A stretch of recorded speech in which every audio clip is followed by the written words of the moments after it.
మీరు ఇంగ్లీష్ ఫాస్ట్గా మాట్లాడాలంటే ఇప్పుడు చెప్పబోయే సీక్రెట్ని మిస్ అవ్వకండి. ఇది క్లాసెస్లో చెప్పరు, టీచర్స్ కూడా చెప్పరు, కానీ రియల్గా ఇంగ్లీష్ ఫాస్ట్గా రావడానికి ఒక ట్రూత్ ఉంది. అది అందరూ మిస్ చేసే ట్రూత్. హలో ఫ్రెండ్స్, ఈరోజు మనం చాలా మంది చేసే మేజర్ మిస్టేక్ గురించి, అలాగే ఇంగ్లీష్ని ఫాస్ట్గా స్పీక్ చేయడానికి ఉన్న రియల్ సీక్రెట్ అండ్ ఇంగ్లీష్ని ఎలా నేర్చుకోవాలి, ఎక్కడి నుంచి నేర్చుకోవాలి, ఇలాంటి విషయాల గురించి మాట్లాడుకుందాం. మీరు స్టూడెంట్ అయినా, జాబ్ కోసం ట్రై చేస్తున్న వాళ్ళైనా, లేకపోతే నార్మల్గా కమ్యూనికేషన్ ఇంప్రూవ్ చేసుకోవాలనుకున్న వాళ్ళైనా ఈ వీడియోని ఎండ్ వరకు చూడండి. నేను చెప్పబోయే పాయింట్స్ సింపుల్ కానీ ఎక్స్ట్రీమ్లీ పవర్ఫుల్. అండ్ నా సైడ్ నుంచి ఒక స్మాల్ సజెషన్, ఎస్పెషల్లీ మన తెలుగు పీపుల్ కోసం క్రియేట్ చేసిన ఛానల్ ఇది. సో తెలుగు పీపుల్ యూనిటీలో నువ్వు కూడా జాయిన్ అయిపోవాలంటే click on subscribe button below for more content like this. మనం ఇంగ్లీష్ నేర్చుకోవాలి అంటే ఫస్ట్ ఇంగ్లీష్లో జరిగే రియల్ ఫ్యాక్ట్స్ తెలుసుకోవాలి. ఫస్ట్ ఫ్యాక్ట్, ఇంగ్లీష్ ఫాస్ట్గా మాట్లాడడం అంటే గ్రామర్ పర్ఫెక్ట్గా రావాలంటే కాదు. చాలా మంది ఇలా థింక్ చేస్తారు, గ్రామర్ బాగా తెలిస్తే మాట్లాడగలను అనేసి. ఇది కంప్లీట్లీ రాంగ్. ఇంగ్లీష్లో ఫాస్ట్గా మాట్లాడేటప్పుడు గ్రామర్ గురించి మనం అస్సలు ఆలోచించకూడదు. మనం స్లో అయిపోతాం, కన్ఫ్యూజ్ అయిపోతాం, వర్డ్స్ స్టాప్ అయిపోతాయి. సో ఆ సిచ్యువేషన్లో నీకు ఇంగ్లీష్ నేర్చుకోవాలన్న కాన్ఫిడెంట్ కూడా పోతుంది. So real truth is, fast English వచ్చేది గ్రామర్ నుంచి కాదు, ప్రాక్టీస్ ప్లస్ కాన్ఫిడెన్స్ నుంచి వస్తుంది. అండ్ సెకండ్ ఫ్యాక్ట్, వొకాబులరీ బాగా తెలిస్తే మాట్లాడగలను. ఇది కూడా రాంగ్. 1000 న్యూ వర్డ్స్ నేర్చుకుంటే ఇంగ్లీష్ ఫాస్ట్గా కాదు. ఎందుకంటే మనం డైలీ లైఫ్లో 30 to 40 వర్డ్స్ మాత్రమే యూజ్ చేస్తాం. సో వాటిని మనం బాగా ప్రాక్టీస్ చేయాలి. సీక్రెట్ ఏంటంటే మీ డైలీ లైఫ్కి సంబంధించిన ఉన్న వర్డ్స్ మాత్రమే యూజ్ చేయాలి అండ్ వాటిని ఎక్కువ ప్రాక్టీస్ చేయాలి. For example food, work, school, friends, feelings, simple actions like go, come, take, give, try, ఇలాంటి వర్డ్స్ నేర్చుకోవాలి. ఎందుకంటే నువ్వు నీ డైలీ లైఫ్లో ఇలాంటి వర్డ్స్ని మోస్ట్లీ యూజ్ చేస్తావు. సో డైలీ యూజ్ చేసే వర్డ్స్లో బాగా ప్రాక్టీస్ చేయాలి. అండ్ నువ్వు ఎంత ప్రాక్టీస్ చేస్తే ఆటోమేటిక్గా నీకు కాన్ఫిడెంట్ కూడా వస్తుంది. సో ఇది చాలా important. And third fact, English ఫాస్ట్గా రావడానికి మైండ్లో ఇంగ్లీష్ ఆలోచించడం మెయిన్. మీ బ్రెయిన్ తెలుగులో ఆలోచించి ఇంగ్లీష్లో ట్రాన్స్లేట్ చేస్తే డిలే వస్తుంది, మాట్లాడేటప్పుడు మైండ్ బ్లాక్ అయిపోతుంది. అయితే సొల్యూషన్ ఏంటి అంటావా? స్మాల్ ఇంగ్లీష్ థాట్స్ స్టార్ట్ చేయండి. ఫర్ ఎగ్జాంపుల్, నేను టీ తాగుతున్నా, నేను వెళ్తున్నా, ఇలాంటి డైలీ యూజ్ చేసే వర్డ్స్ని నువ్వు బ్రెయిన్లో థింక్ చేయాలి. I'm drinking tea, I'm going, I'm tired, I'm busy, ఇలా ఈ వర్డ్స్ని నువ్వు నీ బ్రెయిన్లో థింక్ చేస్తే ఆటోమేటికలీ నీకు తెలియకుండానే ఆ సిచ్యువేషన్ వచ్చినప్పుడు తెలుగులో కాకుండా ఇంగ్లీష్లో మాట్లాడతావు. ఇలా డైలీ 10 minutes జస్ట్ ఇంగ్లీష్లో థింక్ చేస్తే మైండ్లో ఇంగ్లీష్ మోడ్ యాక్టివేట్ అవుతుంది. ఇప్పుడు మీకోసం బిగ్గెస్ట్ సీక్రెట్ చెప్తాను, దట్ ఈజ్ షాడోయింగ్ టెక్నిక్. ఇది ఏంటంటావా? మీరు ఇంగ్లీష్లో ఒక స్మాల్ సెంటెన్స్ వినండి, అది ఇమ్మీడియట్గా రిపీట్ చేయండి. లైక్ ఏ షాడో, మీరు ఎక్కువలాగా రిపీట్ చేస్తారు. ఫర్ ఎగ్జాంపుల్ వీడియోలో voice, I'm going to the shop, మీరు కూడా same I'm going to the shop. Voice స్పీడ్కి తగ్గట్లు మాట్లాడండి. ఇలా 10 minutes చేస్తే ప్రొనౌన్సియేషన్ ఇంప్రూవ్ అవుతుంది, స్పీడ్ ఇంప్రూవ్ అవుతుంది, కాన్ఫిడెన్స్ బూస్ట్ అవుతుంది, బ్రెయిన్ ఇంగ్లీష్లో థింక్ చేయడం స్టార్ట్ చేస్తుంది. ఇంగ్లీష్ మూవీస్ చూస్తే ఇంగ్లీష్ వస్తుంది అంటారు కదా, ఇది 100% ఎస్. మీరు ఇంగ్లీష్ మూవీస్ చూసినప్పుడు అక్కడ సీన్స్లో జరిగే కన్వర్జేషన్ నువ్వు అర్థం చేసుకోవడానికి ట్రై చేస్తావు అండ్ నీ మైండ్లో యాజ్ ఇట్ ఈస్గా ఇంగ్లీష్లోనే థింక్ చేస్తావు. బికాజ్ ఆ ఇంగ్లీష్ సెంటెన్స్ని నువ్వు అర్థం చేసుకోవాలి కాబట్టి ఇంగ్లీష్ టు తెలుగు ట్రాన్స్లేట్ చేస్తావు. దెన్ బూమ్, చాలా చేంజ్ చూస్తావు నీలో నువ్వే. బట్ ఇక్కడ మన అందరికీ రిస్క్ ఏంటో తెలుసా? నువ్వు ఇంగ్లీష్ నేర్చుకోవాలి అనుకొని ఇంగ్లీష్ మూవీస్ చూడడం స్టార్ట్ చేస్తావు. మూవీ ఓపెన్ చేసి చూస్తే ఆ లాంగ్వేజ్ అర్థం కాక బోర్ కొట్టేసి స్కిప్ చేస్తావు. సో అలా ఆ మిస్టేక్ మాత్రం అసలు చేయొద్దు. ఇక్కడ నువ్వు నేర్చుకుంటున్నావు, మూవీలో జరిగేది నేర్చుకోవట్లేదు, ఇంగ్లీష్లో జరిగే కన్వర్జేషన్ నువ్వు నేర్చుకుంటున్నావు. So remember this. Why most of the people fail? దీనికంటూ కొన్ని రీజన్స్ ఉన్నాయి. First reason, over thinking. People laugh చేస్తారు, అసెంట్ బాగాలేదు, ప్రొనౌన్సియేషన్ రాంగ్ వస్తుంది, ఇలా ఈ ఓవర్ థింకింగ్ వల్ల మాట్లాడటమే మానేస్తారు. ఇక్కడ నువ్వు ఎంత నేర్చుకుంటున్నావు అనేది మ్యాటర్ కాదు, నువ్వు ఎంత ఎక్స్ప్రెస్ చేస్తున్నావు బయటికి అన్నది మ్యాటర్. సో ట్రూత్ ఏంటంటే మంచి ఇంగ్లీష్ వచ్చే వరకు nobody laughs. Because just imagine, మన స్టేట్లోకి అదర్ స్టేట్ సెలబ్రిటీస్ వచ్చి తెలుగులో మాట్లాడడానికి ట్రై చేస్తున్నారు. ఆ టైంలో మనం వాళ్ళకి తెలుగు రాదని జోకింగ్ చేస్తున్నామా, నవ్వుతున్నామా? లేదు కదా. ఇక్కడ కూడా సేమ్, నువ్వు ఒక లాంగ్వేజ్ నేర్చుకుంటున్నప్పుడు నవ్వుతున్నారా లేదా అనేది పక్కన పెట్టేసి నీ మీద నువ్వు కాన్సన్ట్రేట్ చేయి, ముందు మాట్లాడటం స్టార్ట్ చేయి. సెకండ్ రీజన్, ప్రాక్టీస్ చేయకుండానే యాప్లో టైం వేస్ట్ చేయడం. ఇంగ్లీష్ నేర్చుకోవాలని చెప్పేసి 100 యాప్స్ డౌన్లోడ్ చేస్తారు, కానీ ప్రాక్టీస్ మాత్రం జీరో. యాక్చువల్ సీక్రెట్ ఏంటో తెలుసా? మాట్లాడటం. నువ్వు ఎంత ఇంగ్లీష్లో మాట్లాడితే అంత గ్రోత్ అవుతుంది లాంగ్వేజ్లో. Without speaking you can't speak properly. Like నువ్వు థింక్ చేయి, జస్ట్ నేర్చుకుంటావు, ఇలా ఈ వర్డ్ని ఇక్కడ యూజ్ చేయాలి, ఇలా యూజ్ చేయాలి, ఈ సిచ్యువేషన్లో యూజ్ చేయాలని.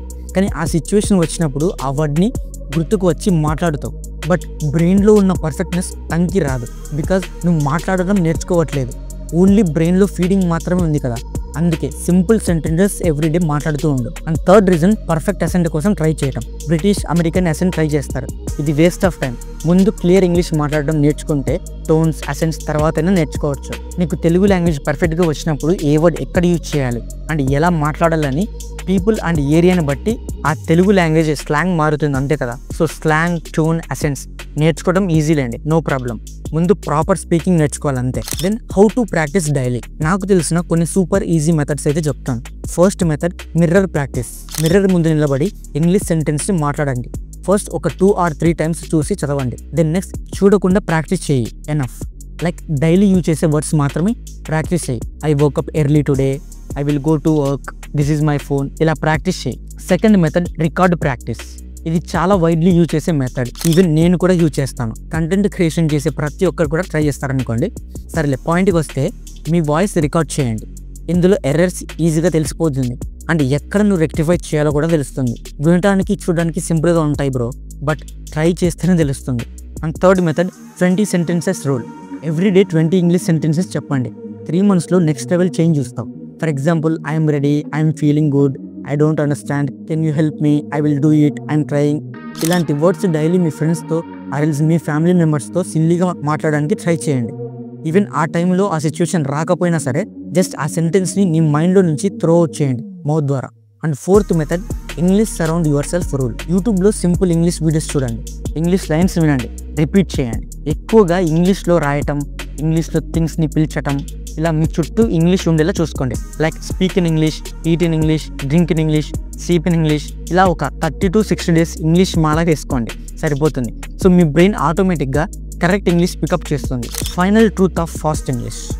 ఇంగ్లీష్ ఫాస్ట్గా మాట్లాడాలంటే ఈ రూల్స్ ఫాలో అవుతే సరిపోతుంది. గ్రామర్ పర్ఫెక్ట్గా రావడం నో ప్రాబ్లం. ఎక్కువ ఇంగ్లీష్ థాట్స్ ప్రాక్టీస్ చేయాలి, షాడోయింగ్ టెక్నిక్స్ యూజ్ చేయాలి, సింపుల్ సెంటెన్స్ ఎవ్రీడే చెప్పాలి, ఓవర్ థింకింగ్ వద్దు about others, and daily 10 minutes enough. 1 monthలో మీ ఇంగ్లీష్ స్పీడ్ డబుల్ అవుతుంది. 3 monthsలో కాన్ఫిడెన్స్ నెక్స్ట్ లెవెల్లో చూస్తావు.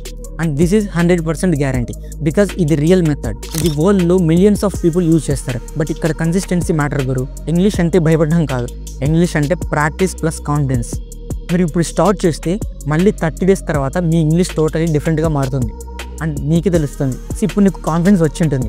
అదే కాన్ఫిడెన్స్తో ఇండియన్స్ చేసే కొన్ని బిగ్గెస్ట్ మిస్టేక్స్ ఇన్ ఇంగ్లీష్ చూసే. ఈ మిస్టేక్స్ నువ్వు ఎప్పుడు అవాయిడ్ చేయాలంటే నీకు ఇంగ్లీష్లో కాన్ఫిడెంట్ వచ్చాక మస్ట్ అండ్ షుడ్ అవాయిడ్ చేయాలి. ఇప్పుడు చెప్తున్న ఈ 5 ఇంగ్లీష్ మిస్టేక్స్ ఇండియాలో ప్రతిరోజు లక్షల మంది చేస్తూనే ఉంటారు.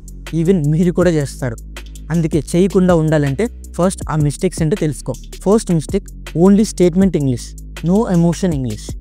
ఇండియాలో చాలామంది ఇంగ్లీష్ని రోబోట్ లాగా మాట్లాడతారు. సెంటెన్సెస్ కరెక్ట్గా ఉంటుంది, గ్రామర్ కరెక్ట్గా ఉంటుంది, కానీ ఎమోషన్, టోన్, ఫీలింగ్ ఇవి ఏవి ఉండవు. For example, I'm happy. ఈ ఐఎమ్ హ్యాపీ అనేది చాలా హ్యాపీగా చెప్పాలి, బట్ ఇక్కడ ఎలా చెప్తారంటే ఐఎమ్ హ్యాపీ ఇలా ఫ్లాట్ టోన్ యూజ్ చేసి వాడతారు. ఐఎమ్ వెరీ యాంగ్రీ, దీన్ని కూడా ఫ్లాట్గా వాడతారు. సో అలా అసలు ట్రై చేయకండి. ఇంగ్లీష్ అనేది న్యాచురల్గా వినిపించదు, ఏదో ఆర్టిఫిషియల్గా అనిపిస్తుంది. సో ఇలాంటి సెంటెన్సెస్ ఉంటాయి కదా, వాటిని ఏం చేస్తావంటే వాటికి ఫీలింగ్స్ని నువ్వు యాడ్ చేయి. Second mistake, Indian literal translation English. ఇది వెరీ అన్కామన్ మిస్టేక్, బట్ ఇండియాలో ఎక్కువ ఉంటుంది. People translate items, emotions, slang డైరెక్ట్గా నేటివ్ లాంగ్వేజ్ నుంచి ఇంగ్లీష్ లాంగ్వేజ్లోకి కన్వర్ట్ చేస్తారు. For example, do not eat my brain, ఇది రాంగ్ సెంటెన్స్. మరి కరెక్ట్ సెంటెన్స్ ఏంటంటే స్టాప్ బోదరింగ్ మీ. ఇలాంటి సెంటెన్సెస్ అనేది నువ్వు నేర్చుకుంటున్నప్పుడు చెప్తే ఏం కాదు. వన్స్ నువ్వు ఇంగ్లీష్లో బాగా మాట్లాడుతున్నావు, కాన్ఫిడెన్స్ అండ్ ఫ్లూయెంట్ వచ్చాక అస్సలు యూజ్ చేయకూడదు. ఎక్స్ట్రాగా ఇంకా ఏమి అంటారో తెలుసుకోవాలి. Third mistake, over polite English. Indians చాలాసార్లు ఎక్సెస్గా పొలైట్గా మాట్లాడతారు. నార్మల్ ఇంగ్లీష్ సిచ్యువేషన్లో అన్నెసెసరీగా ఎక్స్ట్రా పొలైట్ వర్డ్స్ని యాడ్ చేస్తారు. For example, please kindly do the needful, requesting you to revert back, dear sir, my self Ramesh here. ఇవి ఓల్డ్, అవుట్డేటెడ్, ఫార్మల్ ఇంగ్లీష్ అంటాం. Native స్పీకర్స్కి ఇవన్నీ వాడరు. Simple modern English use చేయాలి. Please get it done, please reply, this is Ramesh, ఇలా use చేయాలి. ఇది clean natural English. ఇలాంటివి mostly use చేసే వర్డ్స్ని ఇంకా బెటర్ వేలో నేర్చుకోవాలి. ఎందుకంటే మనం డైలీ వర్క్ స్పేస్లో యూజ్ చేసే వర్డ్స్ని ఎక్కువగా నేర్చుకోవాలి. అదర్ ఫ్యామిలీ ఆర్ సరౌండ్ స్పేసెస్కి అవసరం లేదు. Fourth mistake, Indian filler words in English. ఇండియాలో చాలామంది ఇంగ్లీష్లో మాట్లాడేటప్పుడు తెలుగు ఇంగ్లీష్ ఫిల్లర్స్ వాడతారు. For example, like, you know అంటే, అరే, ఓహో, యాక్చువల్లీ, బేసికలీ ఇలాంటి వర్డ్స్ ఎక్సెస్ ఫిల్లర్స్గా వాడతారు. సో ఇలా వాడితే స్లో, కన్ఫ్యూజింగ్, లెస్ కాన్ఫిడెన్స్గా అనిపిస్తుంది. సో ఇలాంటి టైంలో నువ్వు ఏం చేయాలంటే జస్ట్ సింపుల్గా పాస్ ఇవ్వాలి అంతే. అంటే ఒక 1 or 2 seconds గ్యాప్ ఇచ్చేసి మాట్లాడాలి. ఇలాంటి సైలెంట్ పాస్ అనేది కాన్ఫిడెంట్గా కనిపిస్తుంది. Fifth mistake, mixing 2 sentences in 1 sentence. ఇది రేర్ మిస్టేక్, బట్ ఇండియాలో ఆల్మోస్ట్ అందరికీ ఉంటుంది. For example, I'm knowing, wrong. I'm having a doubt, she is having fever, I'm understanding. ఇవన్నీ కూడా రాంగ్ సెంటెన్సెస్. బట్ ఈ సెంటెన్సెస్ అనేవి తెలుగులో కరెక్ట్గానే ఉంటుంది. లైక్ నాకు తెలుస్తుంది, నాకు అర్థమవుతుంది, అన్ని కంటిన్యూస్ టెన్స్ వాడతాం తెలుగులో. But coming to English, know, understand, have, love ఇలాంటివి నాన్ కంటిన్యూస్ వర్బ్స్ అనమాట. కంటిన్యూస్ టెన్స్ వాడకూడదు. మరి కరెక్ట్ ఏంటంటావా? I know, I have a doubt, she has fever, I understand. So ఇది వెరీ ఇంపార్టెంట్ మిస్టేక్. ఓకే, అన్ని తెలుసుకున్నాం, బట్ ఎక్కడి నుంచి నేర్చుకోవాలి? ఏమైనా రిసోర్సెస్ ఉంటే చెప్పు బ్రో అంటావా? వాటి గురించి నేను ఎక్స్ప్లెయిన్ చేస్తే చాలా టైం వేస్ట్ అవుతుంది, కానీ వీడియో డిస్క్రిప్షన్లో మెన్షన్ చేశాను. సో డైరెక్ట్గా చెక్ చేయి.